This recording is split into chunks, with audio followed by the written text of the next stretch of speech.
Hello mga ka-dreamer! Welcome back to my vlog. At kung bago ka pa lang sa channel ko, please subscribe, like, comment, and share. At i-click mo na rin ang notification bell para lagi kang updated sa mga videos na i-upload ko sa aking channel. At salamat ka-dreamer dahil sinunod mo ang sinabi ko.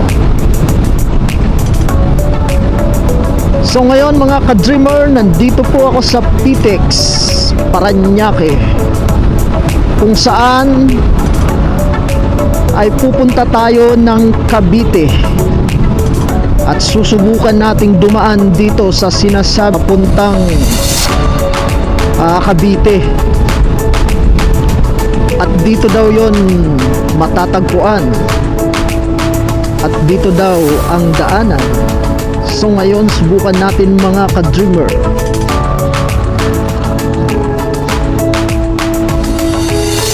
Ang daanan na ito ay hindi po bago, bagkus matagal na po ito. Ako lang po ang bagong dumaan dito. Ngayon lang po ako dumaan. Kaya susubukan natin mga ka-dreamer kung ilang oras tayo makakarating sa Bacoor, Cavite, dahil ang sabi nila ay shortcut daw ito. So ngayon mga ka-dreamer, ang oras natin ay alas 5:07 ng hapon. So ayan, nandito na nga tayo sa may tabing ilog. At dahil ngayon pa nga lang rin ako nakadaan sa lugar na ito, ito'y hindi ko pa masyadong kabisado. Kaya kung gusto nyo malaman at gusto nyo rin makadaan sa lugar na ito, samahan nyo ako at tapusin ang video na ito. So ayan nga mga ka-dreamer, nandito na nga ako. Kung mapapansin nyo ay halos tabi lang pala ito ng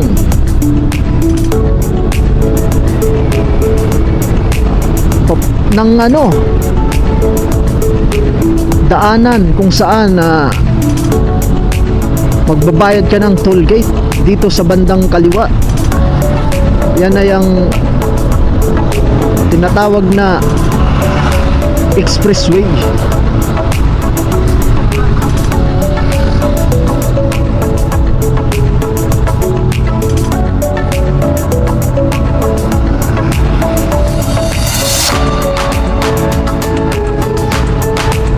Ayan, medyo paikot-ikot lang mga ka-dreamer.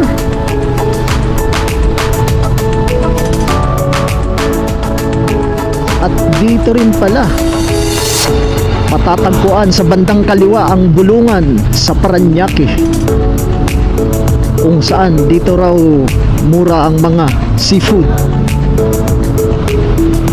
So ayan, nandito tayo sa ilalim ng expressway.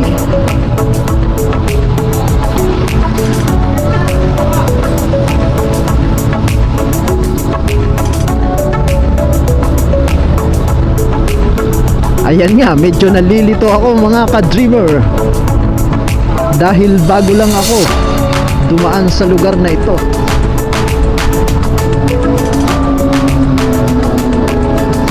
So ayan mga ka-dreamer, dahil parang umikot lang tayo kanina, kung mapapansin nyo, ang expressway papuntang Cavite ay nasa left side natin.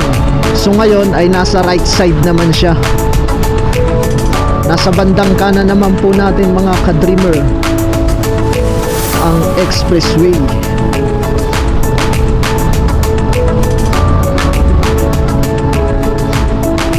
Ayan, ang daming ang dumadaan ng mga motor dito.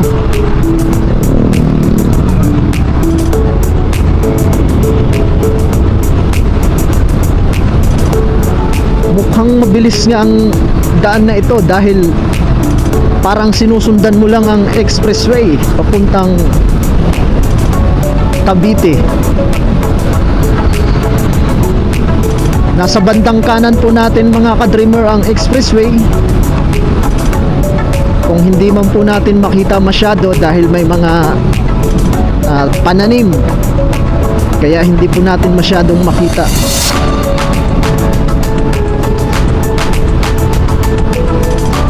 At mga ka-dreamer, siya nga pala, hindi ko rin alam kung saan talaga ang tagos ng lugar na ito. Ito'y aking sinubukan lamang para malaman ko na din dahil pumupunta rin ako ng Cavite, kaya sinubukan ko na din dumaan dito.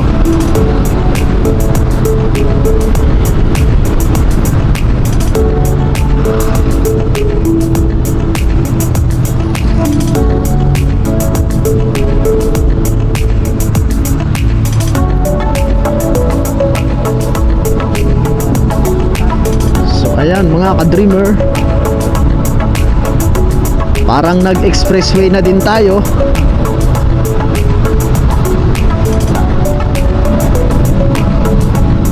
Dahil nasa tabi lang natin ang expressway.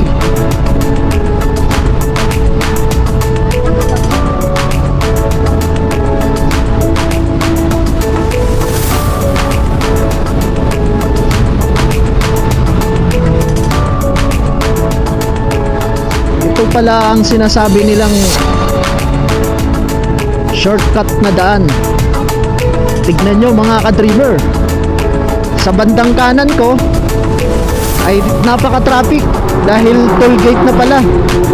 Magbabayad na sila ng toll gate.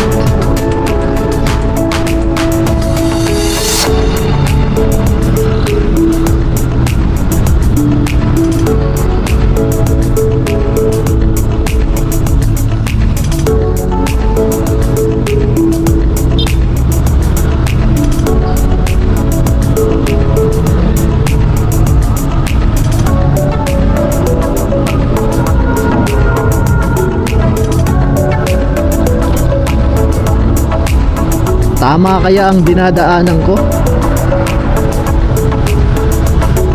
Mukhang alagay ko tama naman siguro.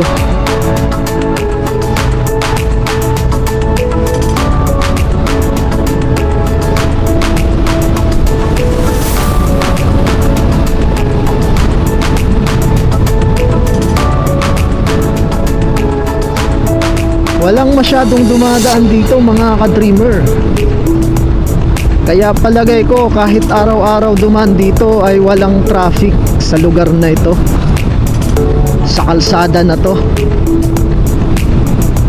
dahil parang ang tahimik.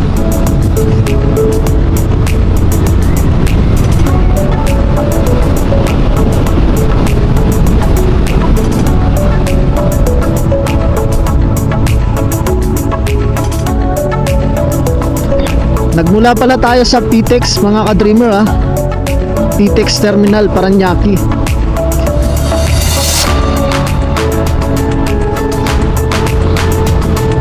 Kasi kadalasan na mga pumupunta ng Cavite ay doon pa dumadaan sa may Quirino Avenue Extension o doon sa kabila sa tinatawag nilang Tambo.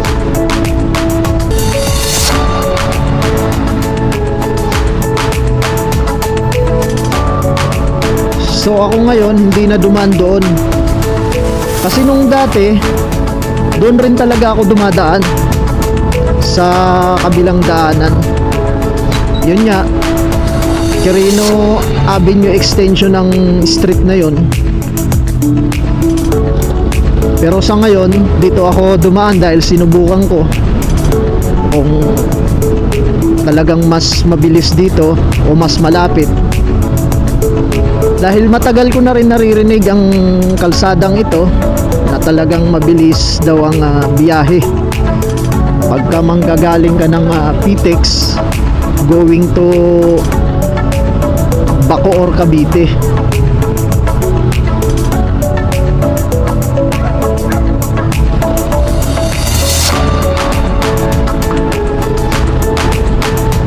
So ayan mga ka-dreamer, nakaka 8 minutes na tayo dahil umalis tayo doon ng alas 5:07 ng hapon at ngayon ay alas 5:16 na ng hapon.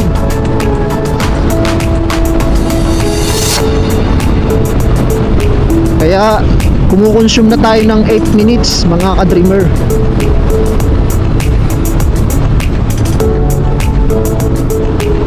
Or 9 minutes pala.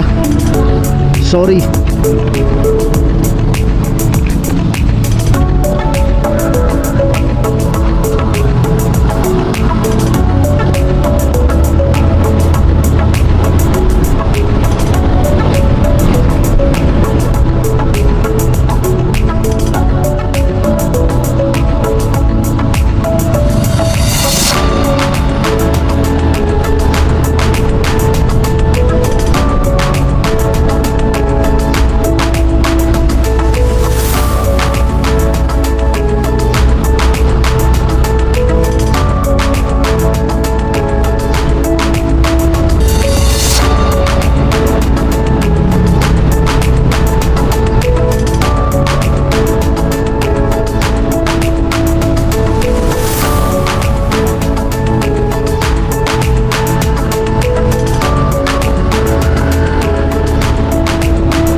So ayan nga mga ka-dreamer, may dumadaan din pala na 4 wheels dito.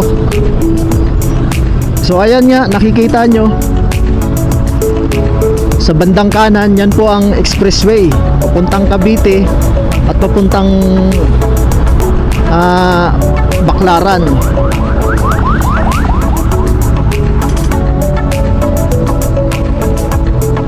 Kaya parang nag-expressway na rin tayo dito mga ka-dreamers dahil tabi lang natin ang expressway.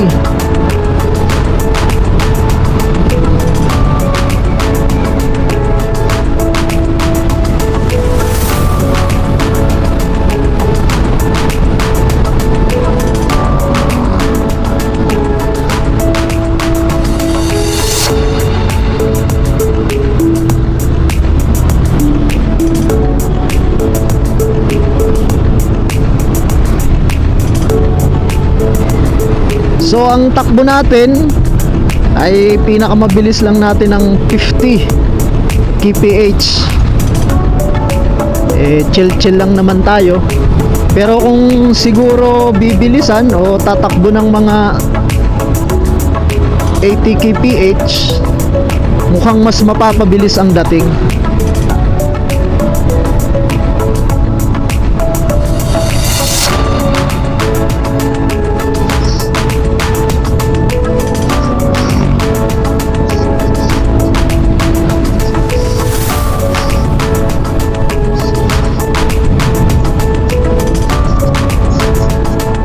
Ang ganda talaga dumaan dito mga ka-dreamer.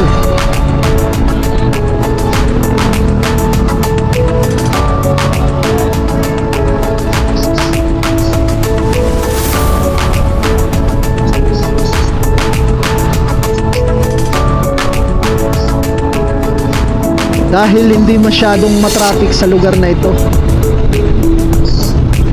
Ito nga pala na nasa kanan ko na pader, ito yata ang Parañaque City Jail.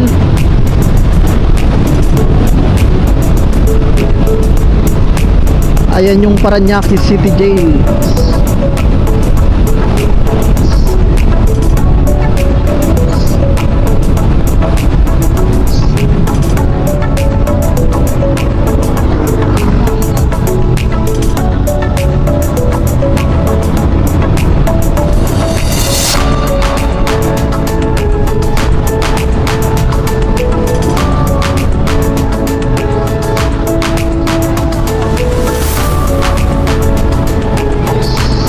So ayan mga ka-dreamer, nakikita nyo naman tuloy-tuloy lang tayo. At hindi talaga tayo na traffic. Kaya palagay ko mabilis nga talaga dito.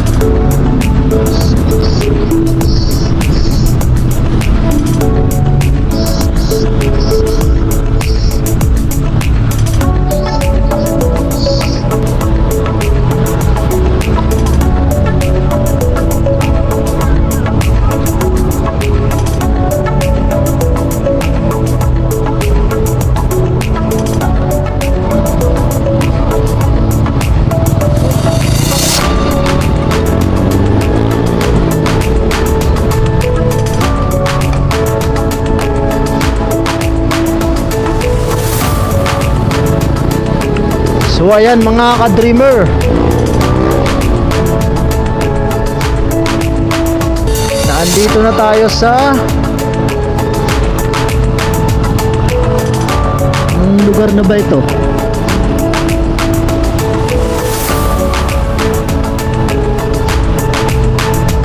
Nasa, wait lang ha.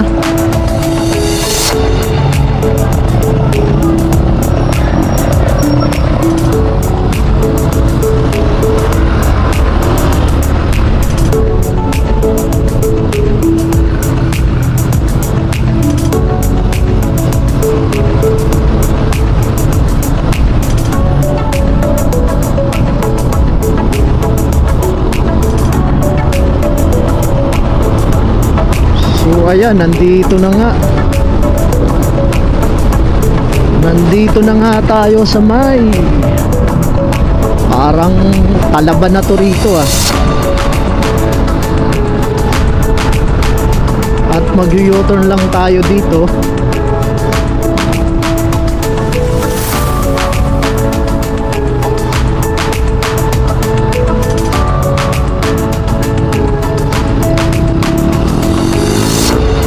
So ayan, naka-U-turn tayo. At mag right side lang tayo, mga ka-dreamer.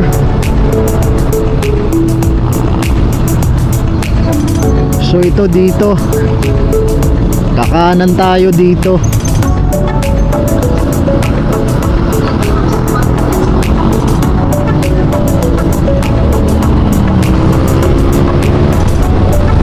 So ayan, ang bilis nga mga ka-dreamer. Nandito na tayo sa Bacoor. Nasa Bacoor, Cavite na tayo.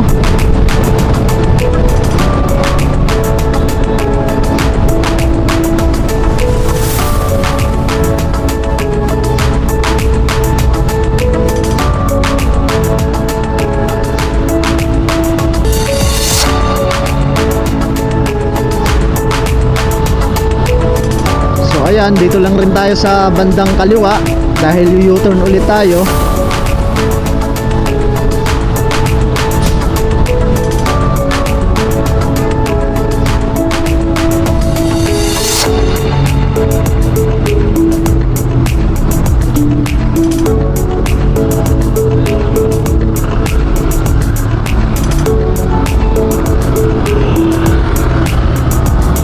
Ayan mga ka-dreamer, nandito na po tayo sa Bacoor.